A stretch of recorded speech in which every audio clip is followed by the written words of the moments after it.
Welcome to Insta Owl's classes. We at Insta Owl believe in democratizing education for one and for all. Welcome students, let's continue studying print culture and the modern world.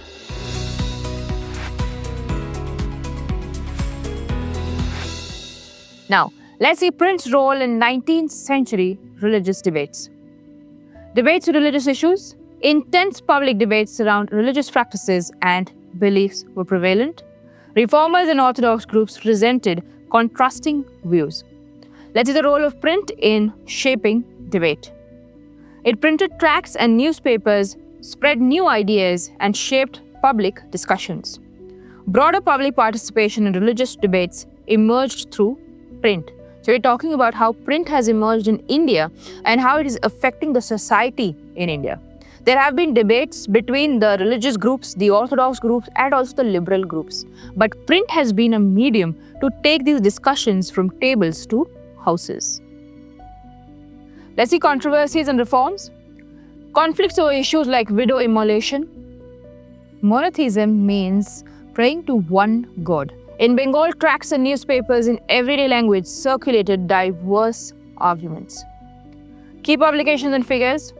We have seen Rajaram Mohan Roy Sambandh Kaumudi in 1821 versus Samachar Chandrika by Hindu Orthodox groups.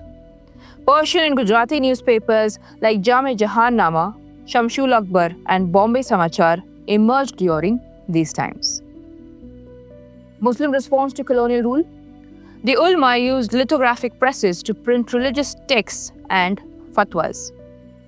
Deoband Seminary published guidance on Islamic doctrines. Hindu religious texts in print. The first printed edition of Ramcharitramanas was in 1810 and led to widespread distribution. Numerous religious texts published by Naval Kishore Press and Sri Venkateshwar Press. What was the impact of print on religious discourse? Religious texts reached a wider audience, fueling discussions and debates. Pan-Indian identities means identities across India as a whole. What is the role of newspapers? Let's see. By 1870, Indian newspapers were seen as key in critiquing and improving government policies. Critiquing means criticizing the colonial government policies. Similar to the opposition in the British Parliament. In 1849, a Marathi newspaper was planned to share useful local information and encourage open discussion. So now, apart from books and literature, we're seeing that newspapers have been used to criticize the government. Let's see the evolution of print and also visual culture. Rise of new literary forms.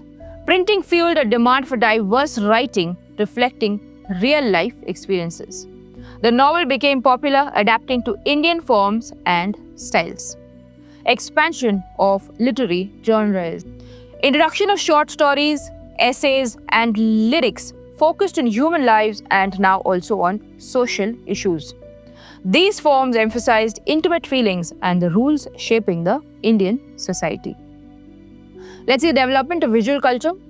Printing presses enabled mass production of visual images by artists like Raja Ravi Verma. Cheap prints and calendars became accessible, shaping popular ideas about modernity, tradition, and society.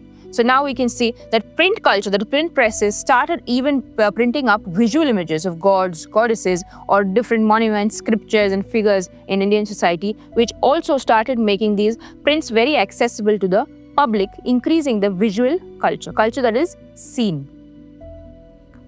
Caricatures and cartoons. By the 1870s, journals and newspapers started featuring caricatures. Caricatures on social and political topics. Caricatures are cartoon-like figures of real human beings. Some ridiculed Western influences on Indians, while others criticized the social change that was happening in the society.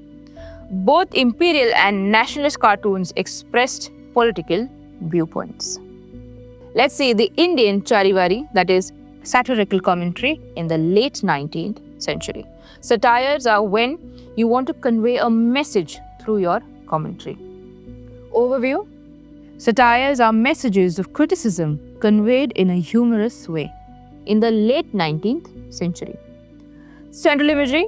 The imperial British figure is positioned at the center, authoritative and commanding. and the Indian natives are depicted as servile and submissive, seated on either side of the British figure. What does this symbolize? This symbolizes the Indians are shown a copy of Punch, the British satirical journal. The imagery suggests the British expectation for Indians to create local versions of British satire. Women and print culture in the 19th century India. Increase in women's reading. Significant rise in women's literacy in the middle class homes was seen. People started getting educated. Liberal families educated women at home and in schools from the mid-19th century. The women in print. Journals promoted women's education and provided materials for home-based learning.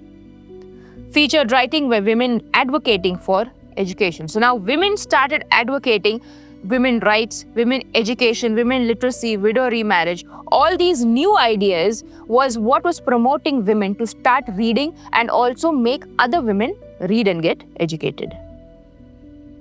Resistance and rebellion, yes, there was a lot of resistance for women to start education or to even start reading books. Conservative families feared educating women.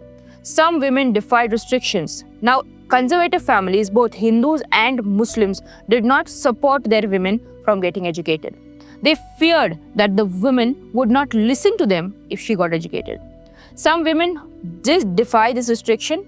They did defy it by learning to read and write, secretly learning to read and write. Let's see who were the notable figures. A girl from a conservative Muslim family in North India secretly learned Urdu. Raj Sundari Devi from East Bengal wrote Amar Jeevan, the first full-length Bengali autobiography in 1876. Emerging women's narratives. Social reforms and novels highlighted women's perspectives. Key authors like Kailash Bhashini Devi, Tarabai Shinde and Pandita Ramabai wrote about women's struggles and injustices.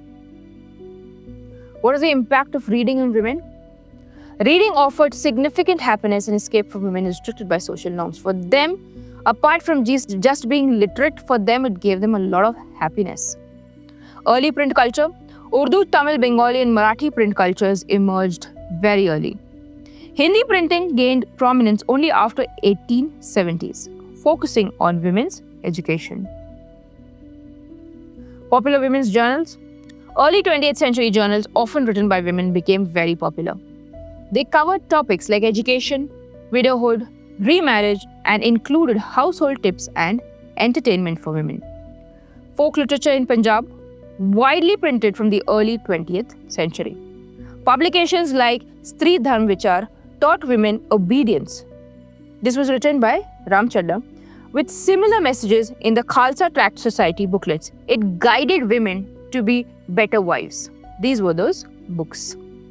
This was a hub for printing and selling popular books, including religious texts and scandalous literature.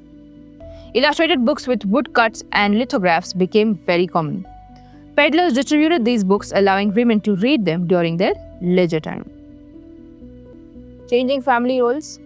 Now there was a concern because women had started to become literate. So were there any change in their roles in the family? Western influence disrupting traditional rules. We can see a picture in which a man was seen at the veena while the woman is smoking hookah. This was an illustration of how the culture has changed due to education. The context was anxiety over women's education and family dynamics. Yes, this is a picture. This is an illustration of an Indian couple, black and white, in woodcut. Let's see Insta Bites. We're going to see about Begum Ruqayya Sekhawat Hussain on women's education. She has been a voice for women's education.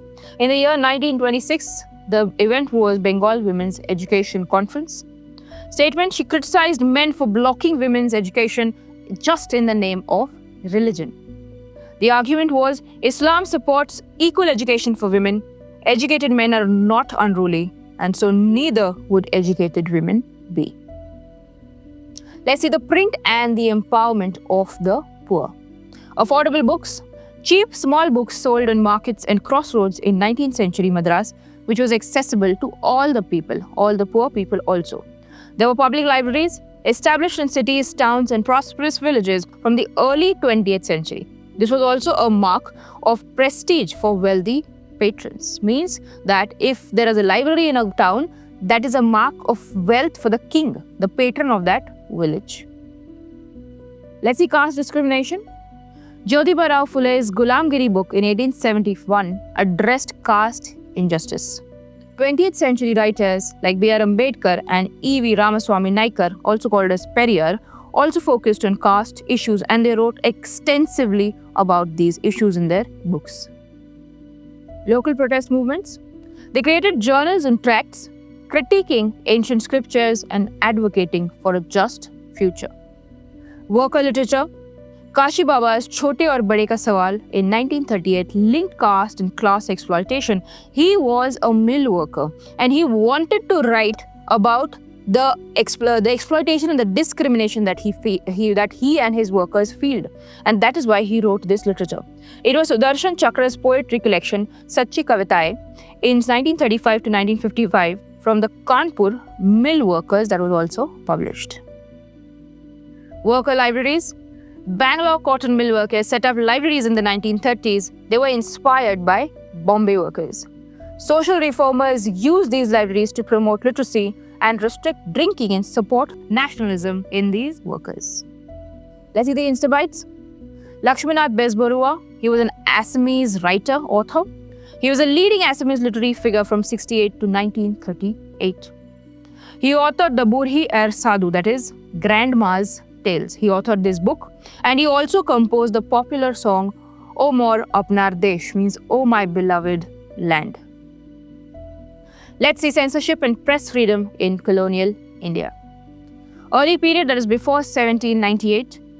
Limited censorship, mainly targeting English critics of East India Company. So now what we are seeing is censorship. Censorship means to ban something, to stop something from happening. So the English did not like that the printing press had come to India and they were speaking up against the English itself. So what happened is, this is before 1798, as this is before the Vernacular Press Act. This was limited censorship. They did not censor most of the press. Why? Because it was only the English critics, that is the English officials, talking about the English officials. There was not much censorship. But after 1820s, you can see that the Indians started talking about the English. That is when they started to put censorship. 1820s regulations. Calcutta Supreme Court imposed press restrictions. Company promoted newspapers praising British rule. So they only wanted to glorify the British rule, and that is why they started printing and promoting newspapers. Let's see in 1835, the reforms. There was a Governor General known as Bentinck who revised these press laws. Thomas Macaulay's new rules restored some press freedoms back to the people. Post 1857, why post 1857? Because we had the first, you can say the first War of Independence or the rebellion or revolt of 1857. These are the changes after the revolt. After the revolt, pressure to control the native press increased. Native means local press increased. Vernacular newspapers became more nationalistic. Vernacular newspapers means local newspapers, local language newspapers. They became more nationalistic. They started talking about the British. They started criticizing the British policies. Yes, 1878 Vernacular Press Act, very important act which was imposed. This modeled on the Irish press laws. Government gained extensive rights to censor vernacular press, that is the local languages like Bengali and Marathi. Newspapers could be seized and machinery confiscated for seditious content. So if they found any printing press making any kind of seditious means going against the country or going against the government. If they found any such content, their machinery could be confiscated. What was the response to this? Despite repression, nationalist newspapers proliferated. They grew. Reports on colonial misrule led to protests and more persecution. Example, Bal Gangadhar Tilak's imprisonment in 1908 for his criticism in Kesari. This is a good example or response to the Vernacular Press Act, where the one paper was converted to English overnight due to the Vernacular Press Act. It was only censorship on vernacular languages. That is why the paper converted to the English language in one night. Let's see Instabites. Challenges in finding loyalist editors. Difficulty in recruitment.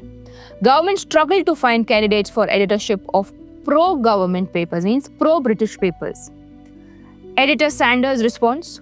Sanders was the editor of The Statesman, a paper founded in 1877. He questioned payment for sacrificing press freedom. He was a friend of India's stunts.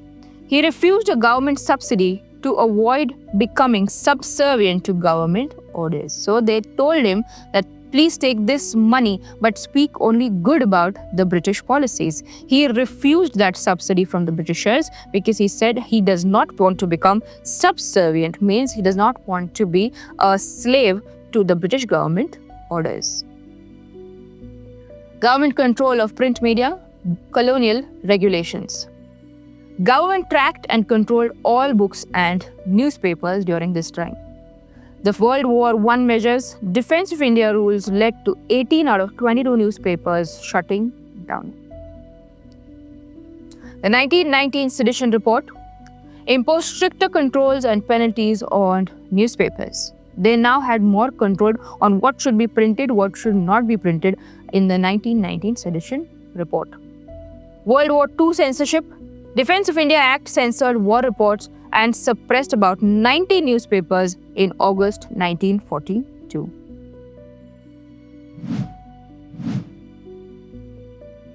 Let's see what we've studied till now. We have seen India's print landscape and global influence. We have also seen how religious reform and public dialogue, how women have started speaking for women so that we could get print, we could get books for them. We have seen the advent of new literary forms. We have also seen that how literature started, not just from religious books, but it also started becoming newspapers, journals for criticizing British policies.